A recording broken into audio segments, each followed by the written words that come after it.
Empezó su carrera en el sector financiero, en el que invirtió y asesoró proyectos por más de 3.000 millones de dólares en Latinoamérica y Estados Unidos. Acompañó emprendimientos vinculados a la salud y a la educación desde sus primeros pasos y trabajó para instituciones globales como Goldman Sachs y el Banco Mundial. Soy Luciano Turn, cofundador de Guru, y en este episodio de Walk the Talk hablamos con Damián Olive sobre su recorrido y conoceremos su opinión sobre cuál es la caja de herramientas que necesita una startup para su supervivencia financiera.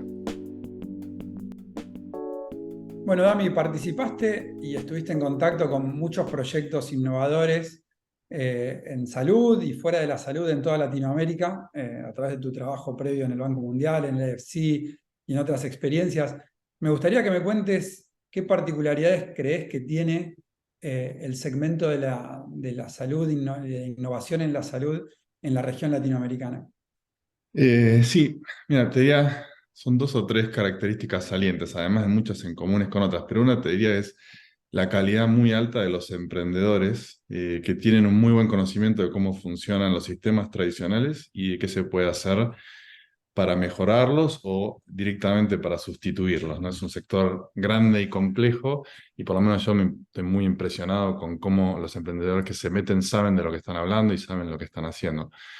Al mismo tiempo, veo, en términos relativos, por lo menos a otros sectores, poco conocimiento de la comunidad de inversores, porque lo ven como algo grande, que es importante, que es ineficiente, pero al mismo tiempo sienten que es difícil de entender y quizás con buena justificación, ¿no? Un inversor con una experiencia genérica tal vez le cuesta digamos, entender bien, ¿no? Entonces se da en ese contraste entre el conocimiento bastante profundo que tienen los emprendedores y una necesidad de comunicar y educar a la comunidad de inversores. Por otra parte, también veo que hay sistemas de salud distintos en cada país, los pagadores, los prestadores operan un poquito distinto en cada país, pero hay suficientes similitudes como para poder desarrollar productos y servicios comunes y regionales, ¿no? Así que el potencial para armar empresas regionales o startups de salud regionales está ahí, está muy bueno. Y quizás también hay un poco en mi experiencia personal, al principio, de cuando salimos a levantar fondos en Guru, cierto prejuicio, ¿no? Respecto a esto que vos decís de es un sector regulado, es un sector que fuera de la cuestión más médica innovó poco, es conservador en la adopción de tecnología, eh, y con pocos antecedentes por ahí de unicornios. Entonces, también hay o existía esta idea de que es un sector donde el VC o el inversor tiene menos posibilidad de un buen retorno. Sí, sí, tal cual. Yo creo que el escepticismo la precaución que tienen está justificado, digamos, está bien fundamentado, pero creo que también desde el punto de vista de inversores, y a mí me tocó un poco vivirlo esto cuando estaba de ese lado, si te pones a entenderlo, bueno, puedes desarrollar una ventaja competitiva, ¿no? Como inversor, porque entendés algo que hay un potencial enorme y que es difícil de entender y que la mayoría de tus competidores, de otros inversores, otros fondos, no lo entienden del todo. De los proyectos en donde estuviste en contacto, ya sea como asesor, como inversor, como parte del financiamiento, ¿cuáles dentro de la salud latinoamericana considerás destacables, particularmente innovadores, que hicieron una marca diferente y por qué? Bueno, más destacable es Guru, pero no voy a hablar de Guru.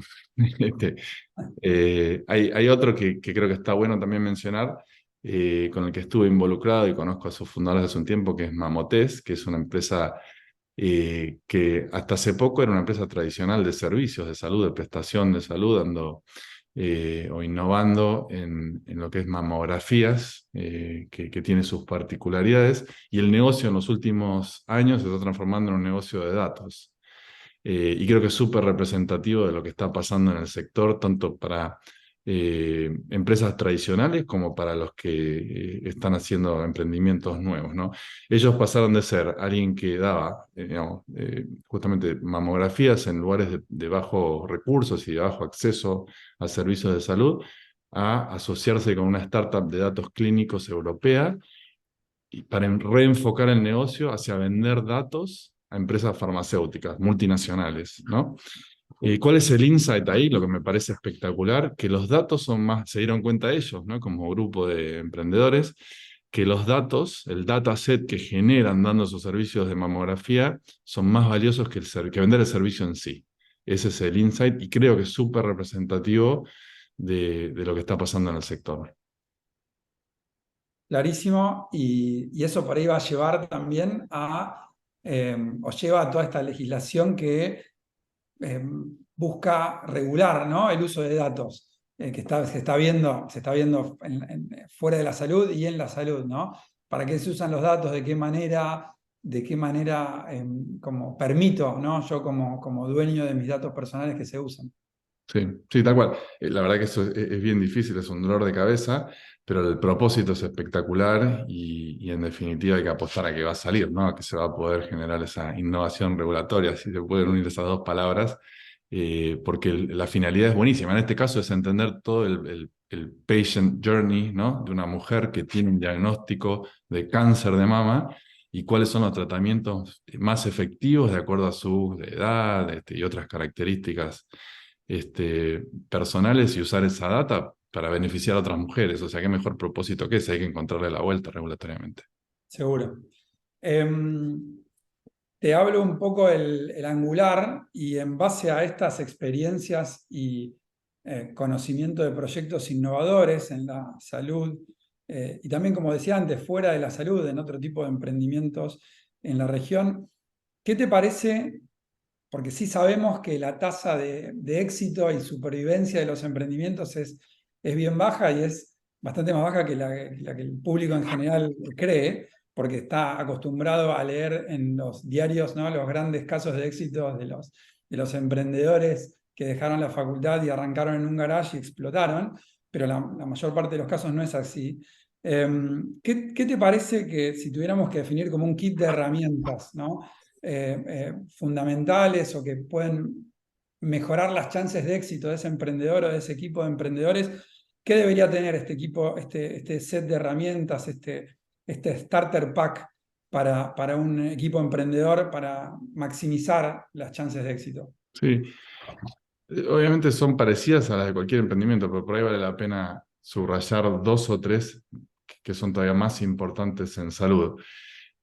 Una para mí es la capacidad de comunicar. ¿Y por qué? Por lo que hablábamos antes. Con los inversores, definitivamente, hay que explicarles bien cuál es la oportunidad, cuál es el modelo de negocio, cuál es la ventaja competitiva que va a desarrollar una startup. Y no es lo mismo en un sector que es fácil de entender, porque ya tienen 5 inversiones ahí, que en uno que es por ahí la primera. Entonces, capacidad de comunicar definitivamente, y no solo aplica a inversores, también a empleados, ¿no? Estás tratando de contratar programadores, gente de marketing, gente que quizás viene de una carrera genérica en startups en otros sectores, y hay que explicarles por qué es interesante y vale la pena apostar su carrera a una startup en salud. Entonces, capacidad de comunicación fundamental, casi diría número uno. Perseverancia, sé que es medio soft esto, pero y aplica a cualquier emprendimiento, pero lo que decíamos antes en salud, que hay una complejidad grande, hay un poder fuerte del status quo, hay intereses que están creados y que se ven amenazados con todo este avance tecnológico, con lo cual diría todavía más importante en este sector tener esa capacidad de darle para adelante cuando las cosas no salen, que siempre dejan digamos, de salir en un emprendimiento. Y por ahí la última que mencionaría es una buena red de contactos, ¿no? Porque hay que apoyarse en otros, hay que tener colegas, profesionales, amigos, gente que tiene un conocimiento muy específico y muy profundo, así como también atraer gente, ¿no?, al equipo. Entonces, esa red de conocimiento no, termina siendo, me parece, muy valiosa en startups. Y el insider versus el outsider, como doble clic ahí te pregunto,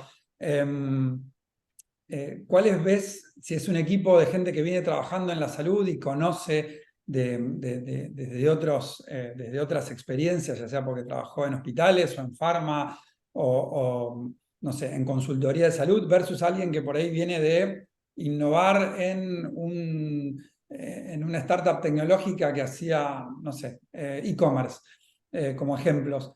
¿Quién tiene la ventaja en salud? ¿Hay que combinarlos? ¿Te parece que es más importante conocer las reglas de juego que venir como con la hoja en blanco, al revés. ¿Qué Sí. pensás? Mira, para mí es normal. Elon Musk creo que fue que dijo que cuando lanzas una startup, en los primeros 6 meses te das cuenta de todos los supuestos incorrectos que tenías. Eh, con lo cual, y este sector no está exento de esto, es normal que pase. El tema de esto es tan grande y tan complejo que si no venís con un set de supuestos medianamente correctos y razonables, eh, no, te la vas a dar y no vas a avanzar mucho. Ahora, la contracara de eso es bueno, cómo generas una idea disruptiva, nueva, rebelde. Entonces, voy a dar una respuesta que es un poquito cobarde, pero es decir, por ahí tenés que combinarlo de social en la personalidad de los fundadores, que tengan para mí el ideal es que tengan ese conocimiento, que hayan estado de alguna manera relacionados al sector, pero que tengan algo interno, algún fuego, alguna rebeldía, alguna bronca, algo que los haga querer cambiar. Y si no, la segunda opción sería así, por ahí alguien que viene de afuera y ve las cosas nuevas, pero de alguna manera nutre su equipo con gente que tiene ese conocimiento. Fundamental que los traiga, porque si no, es prácticamente imposible de navegar el sector si no tenés ese conocimiento interno, me parece. Claro. Ustedes como equipo fundador de Guro, me parece que este tema lo ven a la perfección, ¿no? Y si venís de afuera sabiendo, como justamente no sabiendo, que por ahí puede ser una ventaja porque podés repensar muchas cosas, pero sí traer a gente que por ahí pueda hacer como este sanity check, ¿no? De realmente si esto va por acá o no, que pueda balancear ese desconocimiento que a veces es una ventaja porque te permite repensar las cosas desde cero, ¿no? Tal cual, que hace falta, digamos, hace falta. Entonces, bueno, yo creo que es lo lindo de este sector. Y si para estos emprendedores actuales o potenciales que nos están escuchando, tuvieras que delinear qué tendencias viste, ¿no? Para ahorrarles un poco este homework, esta tarea de investigación de por dónde pasan las oportunidades, qué tipos de innovaciones ocurrieron en la salud global y latinoamericana en los últimos años. ¿Cuáles serían? ¿En qué contextos se dieron? Sí, para mí uno de los principales, vamos, resultados o cosas que nos abrió los ojos la pandemia es que una parte importante de lo que llamamos salud y el valor que otorga la salud ¿no? a todo el mundo es que se puede entregar en forma directa, ¿no? Lo que llamamos telemedicina, puede llamarse de distintas maneras, ¿no? En definitiva, aumenta el acceso, aumenta la calidad, reduce los costos. Y eso sí te genera lo que hablábamos recién, que es la posibilidad de armar algo nuevo o cambiar, digamos, totalmente lo existente, cumpliendo con las premisas de lo que es Internet, ¿no? Que es una comunicación que es digital y es directa, que genera una abundancia de datos súper valiosos y que hay una transparencia grande en cuanto a calidad y precio, que en muchos sistemas, en la región, en Estados Unidos, por ahí en Europa es distinto, no es un sector que es entendible para el paciente, para el cliente. Y eso es algo que ahora esperamos, todos los que tenemos la vida digitalizada en muchos otros aspectos importantes de lo que hacemos, ¿no? Entonces, para mí, telemedicina es una tendencia grande y en algunos países, por ejemplo en Estados Unidos, generó un avance regulatorio que hubiera llevado 10 años, se hizo en 1 o 2 porque no quedaba otra. Entonces sí, abrió un montón de puertas que no estaban abiertas y ahora sí, y se abren chances de armar modelos de negocios que son totalmente nuevos. Después lo que hablábamos antes de datos, todo de telemedicina, diría uno, pero este es todo el acceso directo a través de la tecnología.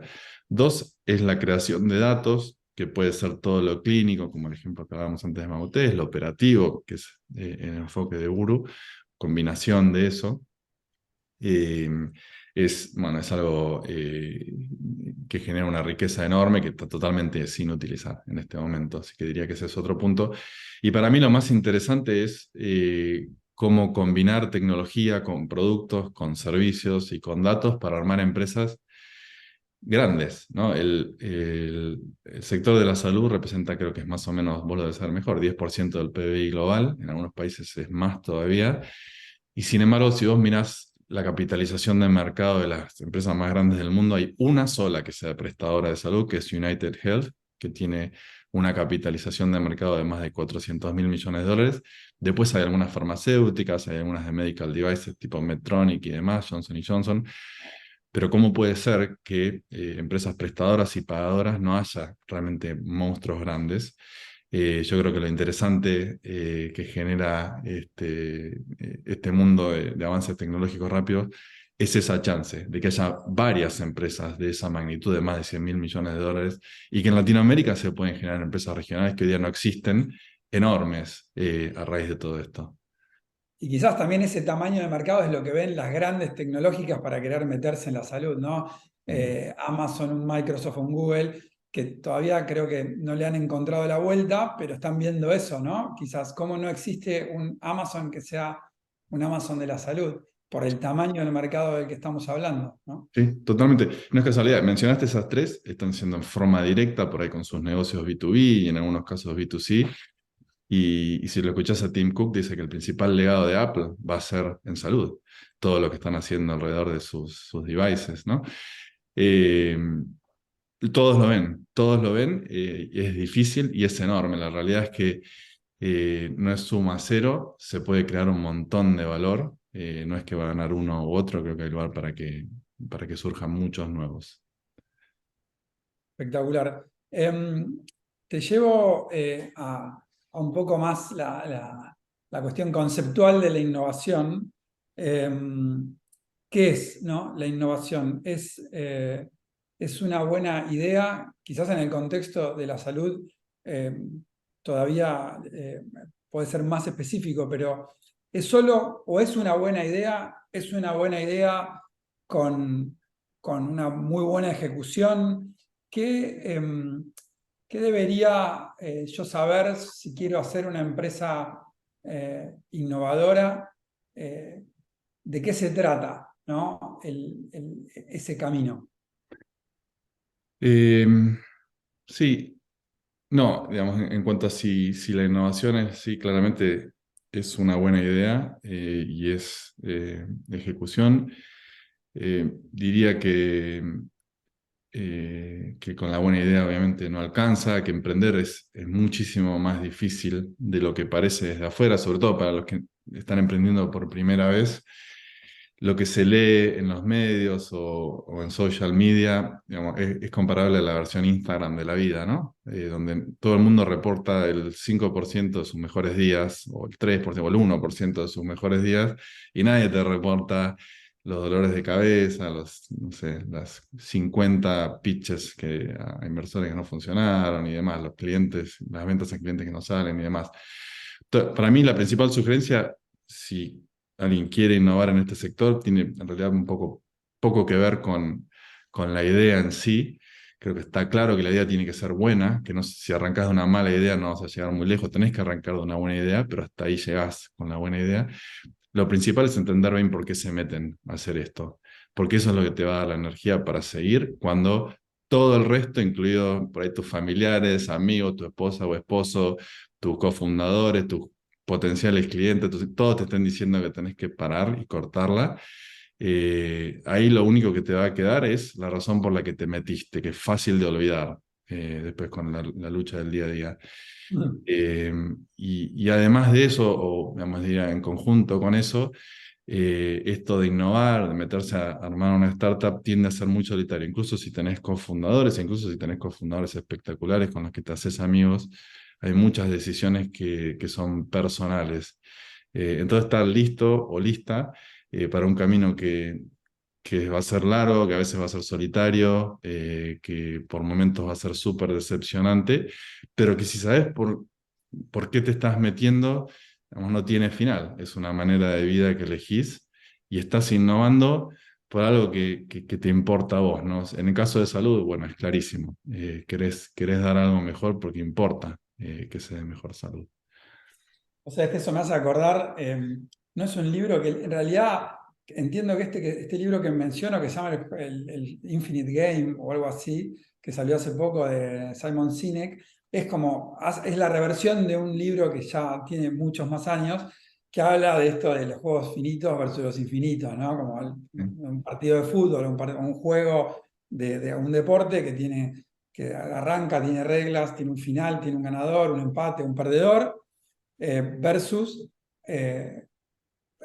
lo que yo creo que vos vas cuando mencionás un emprendimiento o un proyecto como emprender en salud y en cualquier cosa que tiende a ser algo eh, que está como marcado por ciertas métricas o por ciertos logros, pero que no se termina, ¿no? Y que en particular en la salud, por la complejidad y eh, porque en general son desarrollos de largo plazo, si uno lo ve con un resultado concreto y una línea de tiempo muy específica, tiende a abandonarlo porque no cumplió con lo que quería rápidamente o en ese horizonte muy agresivo que se le planteó y se queda uno sin esa energía. Y ahí es donde el propósito de un juego infinito que no se termina nunca y que tiene que ver más con por qué lo haces, qué es lo que vos estás obteniendo de eso en el día a día. Tengo un amigo que habla de los mini exits, ¿no? Bueno, como que ese camino tiene que tener mini exits o es otra manera de decir que tiene que tener cierto propósito del cual vos te realimentás en el camino, porque si no lo abandonás, ¿no? Porque si no es mucho más complicado de lo que pensabas y si haces la cuenta aritmética te da negativo un día y te vas, ¿no? Tal cual, tal cual. Sí, sí, sí, le tenés que ver el propósito y es distinto para todos. Aceptando que los días malos y los días muy malos son parte del camino que elegiste. Eh, si, si buscas comodidad como el camino a la felicidad, obviamente que esto no es para vos. Pero si te bancás eso como un precio justo y hasta te sentís agradecido por poder ser parte, ¿no? Porque estamos hablando acá en salud, sobre todo. Ser parte de una cadena de innovación que viene desde hace décadas o siglos, donde le mejora la calidad de vida a todo el mundo, ¿no? Decís, che, qué suerte. Yo por lo menos siempre lo vi así, estuve involucrado en salud y educación hace muchos años. Y siempre digo, qué suerte que tengo de hacer esto, de estar involucrado en este tipo de proyectos. No sé, es parte de algo más grande y eso me da pilas para cuando las cosas no salen. Pero esa es la vuelta que yo le encontré, otros le encontrarán otra vuelta. Hay que entenderlo, hay que entenderse uno mismo. Sí, yo creo que das con un punto central que yo veo en esta industria, que es que hay como que el propósito, claramente, el propósito no puede ser todo, porque uno tiene que vivir, ¿no? Esto tiene que poder generar un sustento para tu vida, para la vida de tu familia, digamos, hay otras hay otras componentes de la ecuación, pero sí me pasó de ver que el propósito es un componente bastante grande del sector y de la industria, y uno lo ve, yo lo veo en Guru, pero también lo veo en nuestros clientes, ¿no? Lo veo en por qué está una enfermera, un técnico o un paramédico o un administrativo trabajando en un hospital, por ejemplo, ¿no? Que tiene un componente de propósito bastante importante. No sé si no diría más o menos que en otros lugares, pero yo veo en la salud que ese propósito está y se realimenta, ¿no? Yo al ver el propósito de la persona que está en la primera línea atendiendo a un paciente, cuando lo veo tan claro, realimenta mi propio propósito de darle aquellas herramientas o de potenciar su trabajo, porque veo una persona que está guiada por un propósito, ¿no? No veo una persona que está ahí de una manera utilitarista, ¿no? Sí. Y eso es como un propósito que se va realimentando. Me lleva a esta última pregunta de nuestra charla y es, ¿cuánto de, de esto, cómo balanceás el propósito con la necesidad como financiera del negocio, con los aspectos como prácticos, ¿no? Que eh, eh, el emprendedor tiene que tener, ¿no? El propósito, pero tiene que hacer de esto algo que sea sustentable.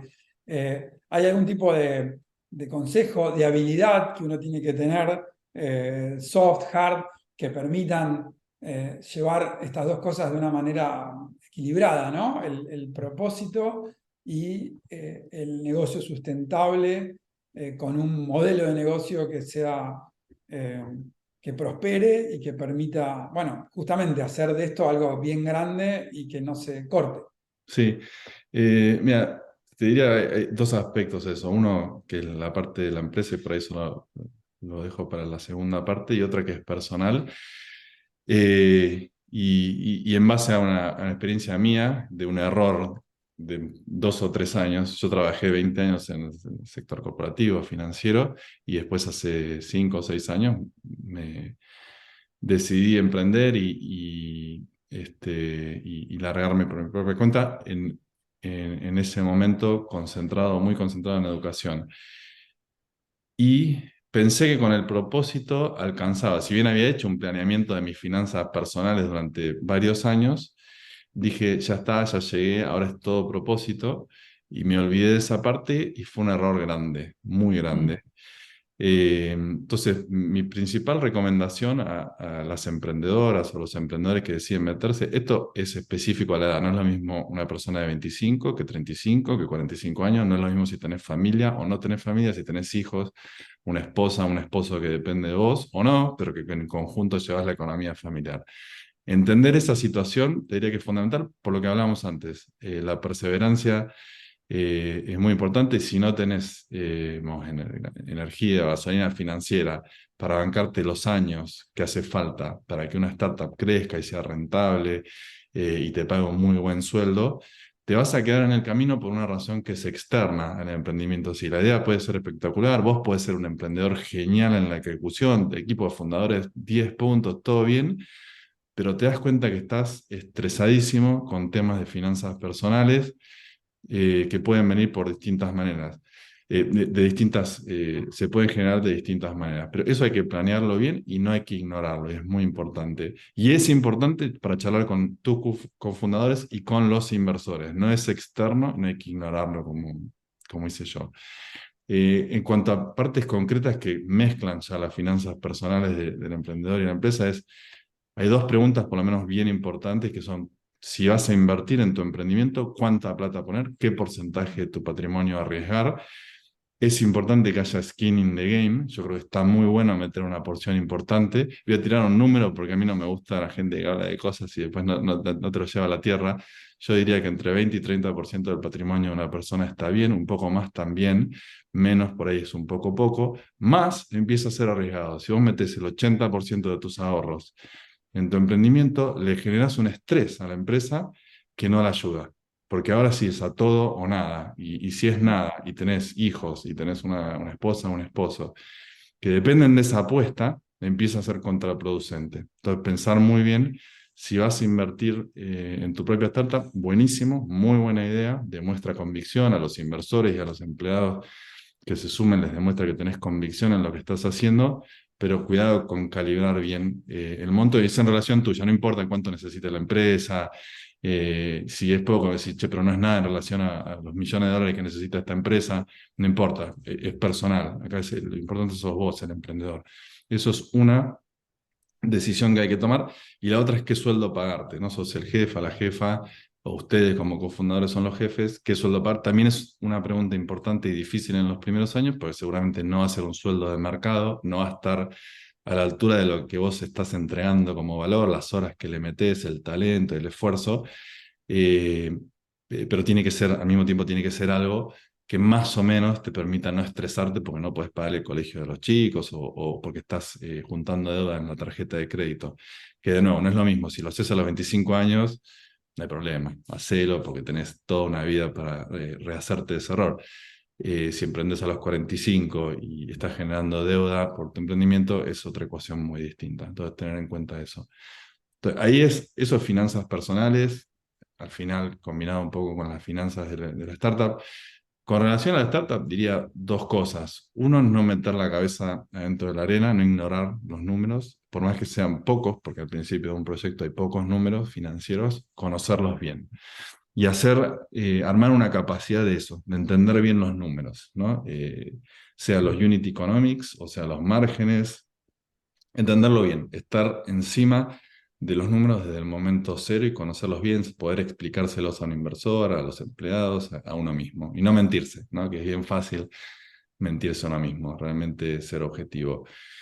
Y dos, con relación a fundraising, que es dentro de la parte financiera, quizás lo de mayor impacto o una de las cosas de mayor impacto, también tener un approach que no sea oportunista, sino armar una capacidad de fundraising, porque si esto es un camino de 10 años por lo menos, va a haber muchas rondas, va a haber muchas instancias de financiamiento y acá vamos a decir un aspecto psicológico, porque te rechazan mucho, porque te dicen mucho que no, uno trata de hacerlo poco, obviamente, todos. ¿Quién quiere hacer algo que le genera dolor? Eh, entonces es común decir, bueno, le dedico, sí, mucha intensidad, pero quiero dedicarme a lo que me gusta, que es armar productos, armar equipos, qué sé yo. Hay que vencer esa resistencia y abrirle los brazos al fundraising con el rechazo y todo eso es parte de crecer. Por ahí tratarlo de la misma manera que el proceso de ventas, que uno, digamos, un vendedor bueno no se ofende para nada porque muchos prospectos le digan que no es parte del juego. Así que bueno, respuesta larga a lo financiero.